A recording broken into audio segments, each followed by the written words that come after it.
IRDA का कहना है सहारा लाइफ से कि तुम मुझे सिक्योरिटीज अपीलेट ट्रिब्यूनल में ढूंढ रहे थे और मैं तुम्हारा सुप्रीम कोर्ट में इंतजार कर रहा हूं, वो भी 3 अगस्त को नहीं, 3 जुलाई को ही। ये डायलॉग फिट बैठ रहा है अभी सहारा और एसबीआई लाइफ में जो ट्रांसफर करने का केस था उस विवाद में, क्योंकि ये मामला सुप्रीम कोर्ट चला गया है। यही है इस वीडियो में। इस बार हम कहेंगे कि जियो आईआरडीए, बहुत लोग जियो सहारा जो ज्ञानदान पे चिल्लाते रहते हैं, और उन लोग पिछले संडे को लगा था कि खुशी की लहर छा गई है कि आईआरडीए के आदेश पे रोक लगा दिया सिक्योरिटी अपीलेट ट्रिब्यूनल। तो ट्रिब्यूनल में सब मिला जुला के हम ऑर्गेनाइजेशन का स्ट्रक्चर देख रहे थे। ट्रिब्यूनल एक जैसे सेबी है और आईआरडीए है और एक पीएफ का डिपार्टमेंट है, तीनों के ऊपर एक अपीलेट ट्रिब्यूनल बनाया गया है, जिसमें कि हर एक मामला अगर सेबी का आदेश होता है तो हाई कोर्ट सुप्रीम कोर्ट में नहीं जाए, ट्रिब्यूनल तक बहुत सारा मामला का निष्पादित कर दिया जाए अगर किसी को अपील करना है। तो एक अपीलेट ट्रिब्यूनल है जहां पे अपील किया जाता है। 2 मेंबर हैं और एक प्रेसाइडिंग ऑफिसर है, तो वही लोग सुनवाई करते हैं, 2 मेंबर और एक प्रेसाइडिंग ऑफिसर। तो 19 लोग मिलके ये पूरा ट्रिब्यूनल चलाते हैं। ऐसा कुछ सारा सैलरी से लेकर सारा कुछ इसके साइट पर डाला हुआ है। और एक अपीलेट ट्रिब्यूनल है, ना कि कोर्ट है सुप्रीम कोर्ट और हाई कोर्ट की तरह कि उसमें जज लोग बैठ रहे हैं। ट्रिब्यूनल में मेंबर बैठते हैं और वो लोग जो सेबी का रेगुलेटर का आदेश होता है उस पर सुनवाई करके अपना फैसला देते हैं और वो मान्य रहता है। एक स्टैट्यूटरी बॉडी हो गया, बस इतना ही ट्रिब्यूनल है, इससे ज़्यादा सोचने की ज़रूरत नहीं है। लेकिन इस बार ट्रिब्यूनल के आदेश को चैलेंज किया गया है सुप्रीम कोर्ट में आईआरडीए के द्वारा, जो सहारा लाइफ को एसबीआई लाइफ में ट्रांसफर करने का बात चल रहा था। पिछले 5-6 दिनों से ना कोई अपडेट आ रहा था, ना हम आ रहे थे वो अपडेट आप लोगों को देने। अपडेट भी आ गया है और इसीलिए हम भी आ गए हैं उसको आप लोगों तक पहुंचाने। और जैसा आप लोग अनुमान लगा रहे होंगे सहारा के शुभचिंतक लोग कि कुछ ना कुछ निगेटिव रिपोर्ट होगा, तभी हम आप लोगों को ये चीज बता रहे हैं। तो आप सही सोच रहे हैं, निगेटिव ही है, क्योंकि जो आईआरडीए ने आदेश जारी किया था 2 जून को, उसके अगेंस्ट में गई थी सहारा सिक्योरिटीज अपीलेट ट्रिब्यूनल और 13 जून को उस आदेश पे स्टे लगा दिया गया और अगली डेट उसमें दी गई थी 3 अगस्त, मतलब 2 महीना बाद की।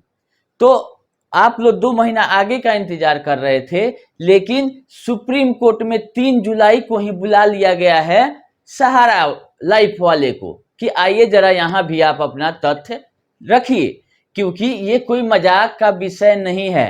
जैसा कि मेरा अनुमान था कि सिक्योरिटीज अपीलेट ट्रिब्यूनल से भी इनको राहत नहीं मिलनी चाहिए, लेकिन अथॉरिटी है, उन्होंने स्टे लगाया और मतलब रद्द नहीं किया था आदेश को। जिस तरह से 2017 वाले ऑर्डर को रद्द कर दिया गया था, लिखा हुआ है क्वाइस, जब आईसीआईसीआई लाइफ में ट्रांसफर करने की बात हुई थी 2017 में, तब इसी सिक्योरिटी अपीलेट ट्रिब्यूनल के द्वारा रद्द कर दिया गया आईआरडीए के आदेश को और केवल एडमिनिस्ट्रेटर बहाल कर दिया गया कि केवल ये अगर रिन्यूअल लेते हैं तो इसका कंट्रोलिंग एडमिनिस्ट्रेटर करेंगे।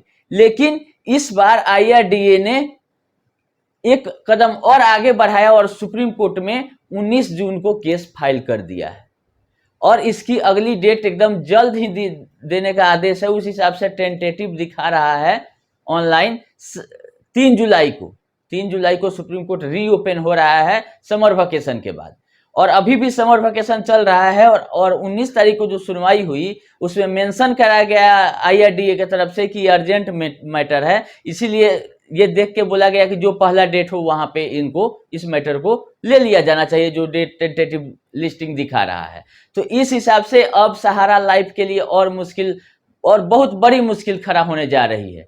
जैसा कि हम लोग अनुमान लगा रहे थे कि 2 लाख जो सहारा लाइफ के जमाकर्ता है वो सेव हो जाएंगे एसबीआई लाइफ में जाके, लेकिन ऐसा हुआ नहीं। सहारा 5 तारीख से लेकर 13 तारीख के बीच में 5 डेट ली थी अपीलेट ट्रिब्यूनल से इस पे स्टे लगाने के लिए। तो कोई भी विलंब नहीं करते हुए IRDA ने 13 को आदेश आया, 14-15 के 16 को ही रजिस्टर करा दिए सुप्रीम कोर्ट में, क्योंकि समर वेकेशन का जो ये सुप्रीम कोर्ट का बेंच है उसमें सुनवाई हो रहा है और उसमें 19 तारीख को मेंशन कराया गया है कि इस मामले को लिया जाए और अगला डेट 3 जुलाई दे दिया गया है। तो सहारा वाले इंतजार कर रहे थे 3 अगस्त का। ये न्यूज किसी को भी नहीं पता होगा सिवाय सुब्रत राय के, हमको तो ये पता है। तो हम आप लोगों को अपडेट कर रहे हैं कि IRDA चली गई है सुप्रीम कोर्ट और अगला डेट है 3 जुलाई सहारा लाइफ के मामले में, क्योंकि इसको तो होना जाना कुछ नहीं है, केवल टाइम काटने के लिए इस कोर्ट उस कोर्ट करते रहना है। तो इस बार IRDA ने भी अपना पावर दिखा दिया है कि हम इससे भी आगे जा सकते हैं। 17 वाले ऑर्डर में IRDA भी जा सकती थी लेकिन नहीं गई, एडमिनिस्ट्रेटर के कंट्रोल में सहारा लाइफ चल रहा था। लेकिन अब देखा गया कि अब दिन प्रतिदिन कंपनी का प्रीमियम कम होते आ रहा है और रिकवरी था जो 78 करोड़, वो 78 करोड़ जो जिसमें केवल 8 करोड़ रुपया सहारा ने जमा किया, 70 करोड़ अभी भी लेना है। इसके लिए कोई भी इनिशिएटिव नहीं लिया जा रहा है सहारा की तरफ से जिससे कि लगे कि पैसा आ जाएगा। तो 2 जून को आदेश पारित किया कि सहारा लाइफ को SBI लाइफ में आप ट्रांसफर कीजिए, लेकिन इसके अगेंस्ट में चली गई ट्रिब्यूनल। इसके लिए इसको फुर्सत है। IRDA के जवाब देने के लिए उसमें एक्स पार्टी दिया गया था, उसको जवाब देने अपीयर होने के लिए इसके पास टाइम नहीं था। और अपीलेट ट्रिब्यूनल का देखिए कि 17 में ऑर्डर खारिज किया, 5 साल जिसको सुनवाई का टाइम मिला, उसमें फिर बोला जा रहा है अब ट्रिब्यूनल की तरफ से कि आप हियरिंग का टाइम नहीं दिए, एकाएक आप ट्रांसफर क्यों कर दिए। अरे भाई, जब पैसा डूब जाएगा सहारा का तब जाके आप बोलिएगा कि ट्रांसफर कीजिए। अभी तो उस स्थिति में सहारा लाइफ भी है कि कोई कंपनी लेने के लिए तैयार है, उसकी लायबिलिटी कहीं ना कहीं फुलफिल हो रही है उसके संपत्ति से, ऐसा देखा गया होगा, तभी जाके SBI लाइफ तैयार हुई है लेने के लिए। जब 5 साल बाद जब ये भी कंपनी का लॉस बढ़ जाएगा और संपत्ति खत्म हो जाएगा तब आप ट्रांसफर करके ही क्या करिएगा। सोसाइटी वाला हाल होगा, लायबिलिटी 1 लाख करोड़ और 5,000 करोड़ के पीछे सब लोग भाग रहे हैं। तो कहीं ना कहीं हमको पहले से अनुमान था कि ये इस पे अभी जो SBI लाइफ में ट्रांसफर वाला प्रक्रिया ये रुकना नहीं चाहिए, इसीलिए IRDA चली गई है सुप्रीम कोर्ट। और क्या आदेश आता है ये देखने वाली बात है। बाकी हो रहा है कि CRC पेमेंट कब करेगी, पिक्चर आ रहा है, इस सब पे भी वीडियो हम बनाएंगे, ऐसा नहीं है कि नहीं बनाएंगे। तो कुछ लोग बोल रहे हैं कि 2020 तक का डाटा दे, कुछ भी अभी ऑफिशियल नहीं है, ऑफिशियल आने दीजिए, क्या होगा नहीं होगा एक बार नोटिफिकेशन आ जाने दीजिए, फिर हम लोग उस पर बढ़िया से चर्चा करेंगे। फिलहाल एक अच्छा कदम IRDA का उसी तरह से CRC को भी करना चाहिए जिस तरह से IRDA कदम उठा रही है, पैसा मतलब समय रहते हुए अपने जमाकर्ताओं को बचा रही है।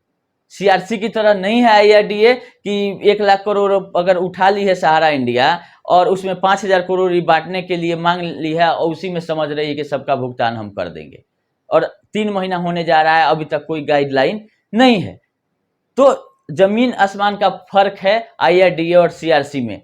हमको तो लगता है कि CRC के में से जितनी सोसाइटियां रजिस्टर्ड हैं उसका डाटा मंगवाना चाहिए हमको कि आप टोटल जितनी सोसाइटियां रजिस्टर्ड हैं उसका लायबिलिटी और सहारा ग्रुप की लायबिलिटी दोनों को 2 जगह किया जाए तो उसमें सहारा ग्रुप की लायबिलिटी जितनी भी इंडिया में सोसाइटी रजिस्टर्ड है सबसे ज्यादा होगी। तो जिस बड़े लेवल पे सोसाइटी को काम करना चाहिए, अभी अमित शाह जी लगे हैं तो शुरू हुआ है, लेकिन अभी शुरुआत करने से नहीं होगा, इसको 2014-15 में ही शुरू हो जाना चाहिए ये प्रक्रिया जो IRDA अभी कर रही है LIC के साथ, उस तरह से कि आपने पैसा लिया तो भुगतान कैसे किया, कब किया, डिले हो रहा है तो क्या हो रहा है। तो समय रहते अगर किया गया रहता तो ये सोसाइटी में बात अभी नहीं आता, उसी समय रोक लगता, क्योंकि सहारा का तो काम था 2008, 9, 10, 11, 12 इसको सरकार रोकते रही और इसके एजेंट हैं कि जिनका मोह माया जाता नहीं, अभी भी नहीं जाता है, वो लोग कन्वर्ट कराते गए, इससे उसमें उससे इसमें। एक रिपोर्ट हम पढ़ रहे थे जिसमें बोला गया था कोर्ट में कि सहारा इंडिया ने अभी भी 1 रुपया अभी नहीं उठाया है मार्केट से। सही बात है, सहारा का तो लीगल पॉइंट है कि सहारा इंडिया ने ही उठाया है। आप लोग सहारा इंडिया की बात करते हैं, सहारा इंडिया एक पार्टनरशिप फर्म है जिसके मैनेजिंग पार्टनर पहले सुब्रत राय सहारा OP श्रीवास्तव थे। अभी क्या है नहीं है इसके बारे में हमको नहीं पता है, लेकिन थे। और वो कंपनी मार्केट से पैसा पहले उठाती थी, फाइनेंशियल काम करती होगी, अभी नहीं उठाई है, तो आप लोग लिख देंगे कि सहारा इंडिया ने मेरा पैसा लिया। तो सहारा इंडिया का मतलब केवल पार्टनरशिप फर्म होता है। बाकी जो भी कंपनियां सोसाइटी अलग अलग है, उसका पूरा नाम बताएं तभी कोई बता पाएगा। जैसे Sahara credit cooperative society limited, Saharayan universal multipurpose society limited, star है, हमारा इंडिया है, क्रेडिट है, रियल एस्टेट है, हाउसिंग है। तो ये सब अलग अलग कंपनियां हैं, इसको मिक्स कर दिए हैं एजेंट लोग, जिनको अपना ना समझ है और ना कार्यकर्ता, ये जमाकर्ता को आज तक बता पाए कि सहारा इंडिया में इतनी सारी कंपनियां हैं। और सरकार इस पे रोक लगाते गई है और ये इधर से उधर कूदते गई एजेंटों के सहारे, और अभी जाके पैसा जब फंस गया है तो सब लोग सरकार पे चिल्ला रहे हैं। हम लोग भी सरकार को ही दोषी ठहराते हैं कि क्यों नहीं जल्दी पेमेंट कराती है। तो अगर 15% ब्याज के साथ सबका पेमेंट टाइम पे मिल जाना था तो इतना डिले क्यों होता? कहीं ना कुछ गड़बड़ है। सरकार ने अपना पल्ला पहले ही झाड़ लिया था कि हमारी कोई गारंटी नहीं है सोसाइटी में, आप अपना पैसा अपने रिस्क पे जमा करें। हमने लाइसेंस दिया, इसका मतलब ये नहीं है कि हमारा इसमें गारंटी है कि हम वापस ही कराएंगे। सरकार जो करा रही है सरकारी सिस्टम में वैसे ही धीरे धीरे कराएगी, चाहे हम चिल्लाएं, चाहे आप चिल्लाएं, चाहे कुछ भी करें। क्योंकि आप लोगों को 15% का लालच था और एजेंट लोगों का कमीशन का लालच था जिससे आप लोग जमा कराएं, तो आप लोग लीजिए, एजेंट लोग दिलवाएं। सरकार ही लड़ रही है सहारा से, जनरल इंडिविजुअल हम और आप क्या लड़ेंगे? जिसके पास जितना टीम है बड़ा, आप ही के पैसा से आपको लड़ाएगी। तो ये सोचने वाली बात है कि सहारा किस चक्रव्यूह में रच के किस तरह से लोगों को फंसाई है, लेकिन इसका बड़े बड़े वकील इसके अभी तक इसको बचा नहीं पाए हैं सिवाय डिले करने की। लेकिन उसका भी टाइम अब पूरा हो गया है, कोर्ट खुल रहा है 3 जुलाई से, और शुरुआत SBI लाइफ में जो ट्रांसफर करने वाला मैटर था सहारा लाइफ का, वहीं से होने जा रहा है। देखिए क्या होता है, जैसा अपडेट रहेगा हम फिर आप लोग को अपडेट करेंगे जल्द ही। अभी के लिए इतना ही, धन्यवाद।